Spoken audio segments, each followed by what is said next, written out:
Welcome back to Cheddar Business. President Trump denying reports that both the U.S. and China agreed on a preliminary agreement to roll back tariffs if phase one of a trade deal is completed. Joining us now is Seth Denson. He's the co-founder and chief strategist at GDP Advisors Consultancy. Good morning, Seth. Great to have you on the show.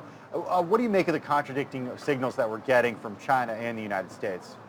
Well, listen, I think that someone forgot to inform the president that Larry Kudlow was out already saying that this deal was moving forward.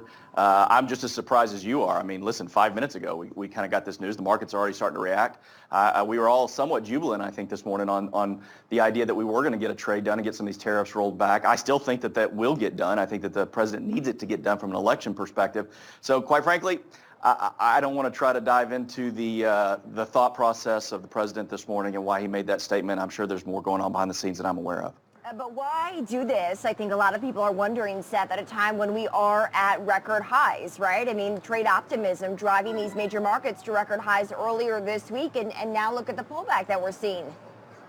Yeah, again, I'm somewhat at a loss this morning, or in the last 10 minutes, right? 20 minutes ago, we were coming on thinking we're going to talk about this great trade deal that we think is going to finally get pushed through, and we can stop having all this tariff talk. So I don't know. I'm processing this information. I don't know why the president would make the statement. Again, I think there's more to the story that maybe we all don't know of what's going on, but I'm anxious to find out. Again, I still think we get something done. The market needs it.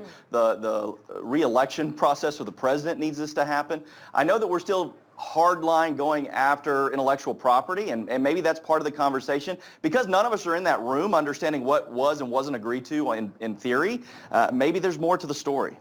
Okay, let's talk about the other news item that we got earlier today, which is that Michael Bloomberg, self-made billionaire worth $52 billion, according to Forbes, is considering entering the presidential race. What would that mean for the markets? Well, listen, I think that the markets would welcome a Michael Bloomberg. I don't see why they wouldn't. I think they'd definitely be more open to that than maybe a Bernie Sanders or an Elizabeth Warren, who is continuously out there talking about more regulation and getting the fair share from corporations. So I think the markets would welcome the idea of a Michael Bloomberg. I was thinking about it this morning, though. I was like, let's see, a New Yorker who has regularly changed his party affiliation that is a billionaire entering into the race. How will this go? Yeah, it does. What about how it goes with other Democrats, though, Seth? Because as Chris and I spoke about this morning, it doesn't seem like a Bloomberg candidacy will take any votes away from supporters of Warren or Sanders at this point. Seems more to have more of an effect, likely on a candidate Buttigieg or a candidate Biden, for example.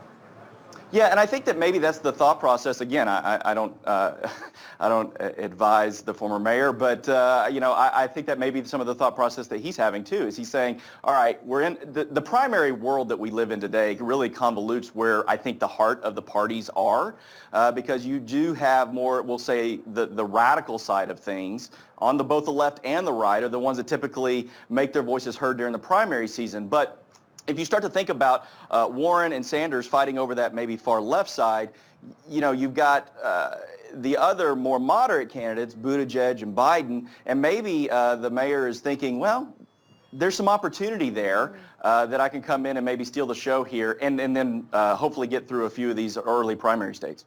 How does the investing community react to, let's say, if it is, right, a general election between Bloomberg and Trump? And of course, this is, way far in advance. But Bloomberg is a guy, right, who has built a billion-dollar business, a multi-billion-dollar business. And we've seen some of these top hedge fund billionaires like a Paul Tudor Jones, other billionaires like Bill Gates, right, and even Jamie Dimon speak out recently that the wealth tax would not be competitive, would not make America competitive on the global scale. Do you think the business community would welcome someone like Mayor Bloomberg?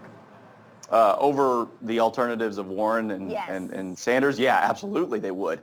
And maybe not the soda industry, but I think everybody else probably would and welcome the idea. Again, the markets have done very well under President Trump. I think the markets are probably nervous this morning of the overall volatility of statements and things that are happening, but I think that they've overall done well in the rollback of regulation. Let's be clear, though, in that Mr. Bloomberg, he is a liberal, and he does lean left. And so what does that mean on regulation? I don't know. And I think that the markets will take that into account. But if given their option of a Bloomberg over a Sanders or Warren, I think they choose Bloomberg 8 times a week. Seth, let's pull back a little more and talk markets, specifically with regard to trade. To what extent right now is a phase one agreement priced into markets, and what type of disappointment would we see on Wall Street if one weren't reached before the end of the year?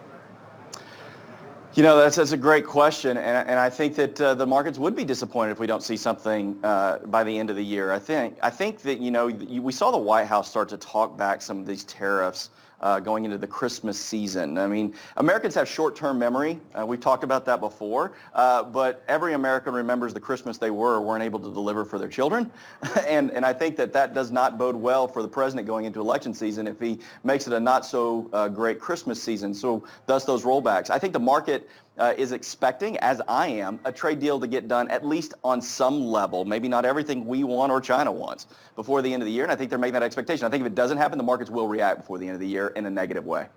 Seth Denson, co-founder and chief strategist at GDP Advisors, insurance consultancy. Seth, always great to have you on the show. Thanks for joining us. Good to be with you. Thanks, guys. Thanks, Seth.